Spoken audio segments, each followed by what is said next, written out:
Guys, আমি আসছি আমার এক বন্ধুর বাসায়। আমরা একসাথে পড়াশোনা করতাম। বছরে একবার করে আমার বন্ধুর বাসায় আসি। তো আমার বন্ধু কী অবস্থায় আছে আজকে আপনাদের সেটাই দেখাবো। আসেন।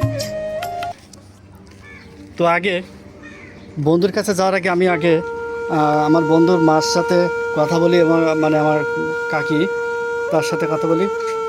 তো কাকি, আপনি কেমন আছেন? কেন, কি হয়েছে?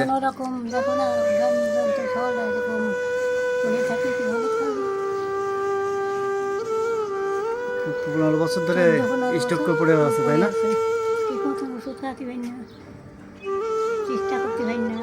আপনি কি করতেন? আমি আজকাল একটু কাজ করতাম।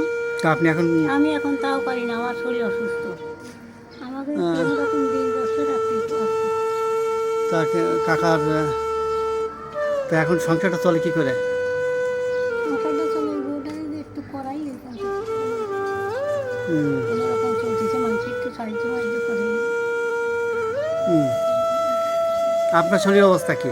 আমার শরীর অবস্থা মোটেও ভালো না। কি সমস্যা আপনার? আমার ঢুকে যে পা একবার কি হইলো, পা খুলে এটা মনে হচ্ছে পাইতে বাইরে গেল, কিছু চলতেছে। আমার অতিরিক্ত ধাক্কা খালি। রতন স্ট্রোকে প্যারালাইসিসে পড়ে গেছে কত বছর? 15 বছর না? চিকিৎসা তো ঠিক মতো হয়নি। চিকিৎসাটা মনে ঠিক মতো করলে মনে আজকে অসুস্থ হয়ে যেতে পারতো।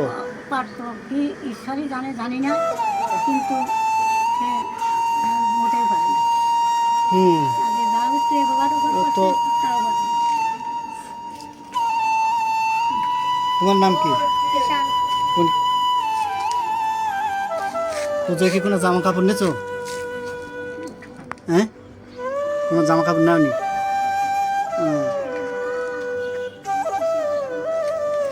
তুই কি একা একা হেঁটে আসতে পারবি?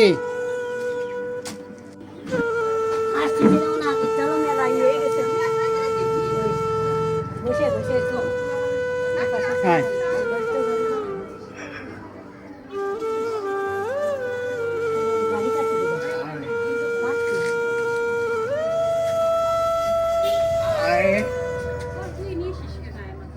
এই যে তোমার বন্ধু, এই হচ্ছে রতন, ঠিক আছে?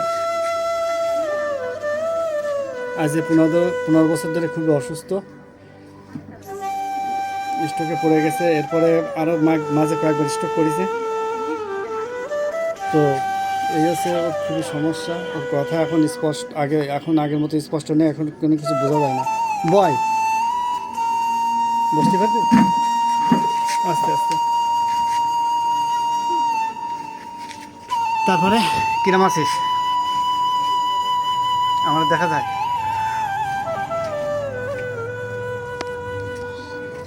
চাপ দেওয়া লাগবে না।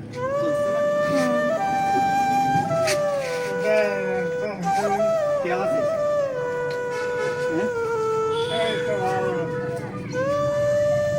কিছু নিছিস?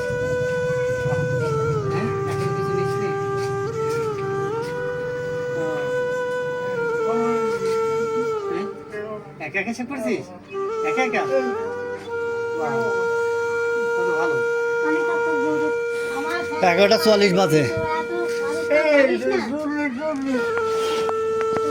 টুল দিতে করছে, টুল।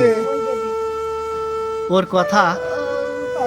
কথা এখনো মানে ওর ছেলে মেয়েরাও বুঝতে পারে না যে কি বলতেছে, ঠিক আছে? আমি তো বন্ধু, আমি তো সেমন আসি না, আমার তেমন আসা হয় না বিভিন্ন কাজের কারণে। তো ওর ছেলেমেয়েরাই তো বুঝতে পারে না, তাহলে এত কথা এতটা জড়ায় গেছে আর কি। জানি না ওর ভাগ্যে কি আছে, ও কী দিয়ে কী হবে জানি না, একমাত্র সৃষ্টিকর্তাই জানে ওর ভাগ্যে কী আছে। বিনা কারণে খালি খালি হাসতেছে, দেখেন। তোর এবার কী নেওয়ার ইচ্ছা আছে? কী নিবি এবার? গতবার তো গেঞ্জি একটা লুঙ্গি দিলাম, এবার তোর কী নেওয়ার ইচ্ছা আছে? প্যান্ট নিবি? প্যান্ট পরতে পারবি নি? প্যান্ট পরতে পারবি নি? হ্যাঁ, প্যান্ট পরতে পারবি নি? একটা প্যান্ট, একটা গেঞ্জি, জামা জামা এবার জামা নিবি, গেঞ্জি নিবি না? জামা এখন এই রতনের যে এই অবস্থা, তো এখন সংসারটা কিভাবে চলতেছে? তুমি কিছু করো মানে? আমি বাসায় বাসায় কাজ করি আর ওই টুকটাক করে কোনো রকম সংসার চলতেছে। মেয়েটা ক্লাস 8-এ পড়ে, মাঝে মাঝে মেয়েটা ক্লাস 8-এ পড়ে? হ্যাঁ। মেয়েটা ক্লাস 8-এ ওর পড়ে। মাস্টার টাস্টার আছে? না, মাস্টার টাস্টার দেওয়া হয়নি। মাস্টার টাস্টার দেবো, টাকা পয়সার সমস্যা, মাস্টার দিতে পারতেছি না। একটু জোর বলো। আর একটা মেয়ে একটা ছেলে, তাই না? হ্যাঁ, মেয়ে একটা 8-এ পড়ে আর ছেলে আছে ক্লাস 2-তে 2-এ পড়ে। পড়ে। মাস্টার দিতে পারো না? না, সমস্যা এইটি গাইস, এইটি একটা মাস্টার না দিলে আসলে পড়ানো খুবই খুবই কঠিন হয়ে যায়। ঠিক আছে, একটা মাস্টার না হলে পড়ানো খুবই হয়ে যায়। তারপরে এই যে এই ঘর ভাড়া দেওয়া লাগে না, এই তো ঘর ভাড়া, ঘর ভাড়া দেওয়া লাগে, হ্যাঁ, ঘর ভাড়া, তারপরে কারেন্ট ভাড়া। কারেন্ট বিল, জলের বিল, এইসব দেওয়া লাগে। আর রতন অসুস্থ তখন কত করতে? 14 বছর। 14-15 বছর ধরে 14-15 অসুস্থ। বছর হয়েছে সে অসুস্থ। স্ট্রোক করেছে, এরপরের থেকে মানে চিকিৎসা করার জন্য মানে টাকা পয়সা করে টাকার চিকিৎসা করতে জন্য পারি। চিকিৎসা করতে পারিনি। তা কোনো জায়গা থেকে এ পর্যন্ত কোনো সাহায্য সহযোগিতা কেউ করেনি? না, ওই এক একজনে বলিছে সাহায্য দেব, কিন্তু দেয়নি। সাহায্যের কথা বলি তো বিভিন্ন লোক, কিন্তু এখনো পর্যন্ত কোনো জায়গাতে কোনোভাবে সাহায্য সহযোগিতা তারা পায়নি, আসেনি। ঠিক আছে, তো এরা এইভাবেই আর কি, এদের সংসারটা এইভাবে চলতেছে। ওর ওদের রতনের এখন চিকিৎসা আর কি, এখন আর চিকিৎসা করা সম্ভব হবে বলে মনে হয় না, কারণ এখন মেয়ে পড়তেছে ঘর ভাড়া দিয়ে, আর ও যে পরের মাসে কাজ টাজ করে, এভাবে এতে সংসার রতনের চলে না। চিকিৎসা করা কোনোভাবে মানে সম্ভব না। মোট কথা ওষুধপাতি কিছু তো- কিনে খাওয়াতে পারতেছি না। তো দেখা যাচ্ছে কি, আমরা রতনের চিকিৎসা না করতে পারি, অন্তত আমরা বন্ধুরা আমরা কিছুটা কিছুটা মানে তার পাশে দাঁড়াই, কিছুটা যদি সহযোগিতা করে যদি তার পাশে আমরা দাঁড়াতে পারি, ওইটুকুই যথেষ্ট। কারণ এবার পুজোয় কী কেনাকাটা করতে হবে? এবার পুজোয় জামা কাপড় কিছু কিনতে পারিনি, কেউরে কিনে দেয়নি। মেয়েটারও একটু জামা কাপড় কিনে দিছি, ছেলেটারও দিতে পারিনি, আর বাবারও দিতে পারিনি, শাশুড়িরও দিতে পারিনি। ও, আসলে মেয়েটা তো বড় হয়েছে, মেয়েটাকে একটু কিছু না দিলে হয় না। ঠিক আছে, ও তো স্কুলে যায়, আর আর কারো এখন কিনে দেওয়া হয়নি না। আর গাইস, এইটা হচ্ছে সেই বাংলালিঙ্ক নাম্বার, এবং এটা হচ্ছে নগদের নাম্বার। আপনারা যদি কেউ নগদ করতে চান এই নাম্বারে করবেন 019414394454।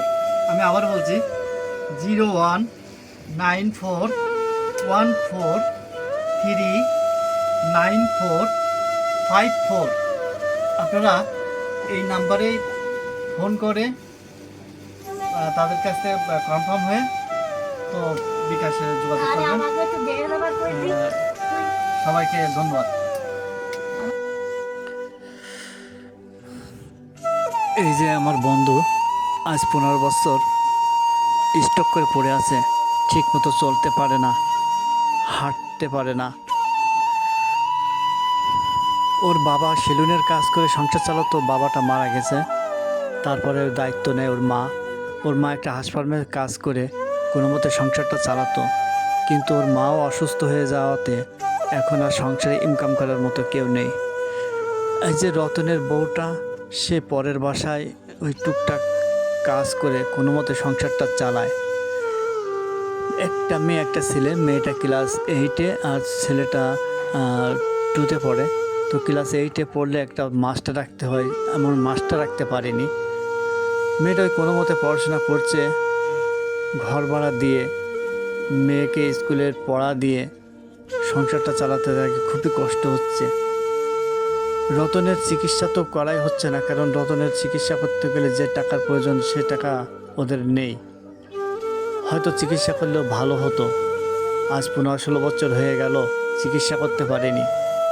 আর কখনো হয়তো চিকিৎসা করতে পারবে কিনা জানি না, তবে প্রতি বছর দুর্গাপুজোয় আমরা ওকে কিছু না কিছু দিই। তো এবছর আমরা বন্ধুরা মিলে এবছর কিছু কিনে দেওয়ার চিন্তা ভাবনা করেছি। সে উপলক্ষে ওর বাড়িতে আসা, ওর কাছ থেকে শুনলাম ও কী কী নিবে। তো ও জানালো ও একটা প্যান্ট, একটা জামা নেবে। তো প্যান্ট জামা তো পরতে পারে না, এই জন্য আমরা সিদ্ধান্ত নিচ্ছি লুঙ্গি আর গেঞ্জি নেব, লুঙ্গি আর গেঞ্জি দেবো। যাই হোক, তারপরেও এদের আর্থিক অবস্থা দেখে যদি আপনাদের কারো সহানুভূতি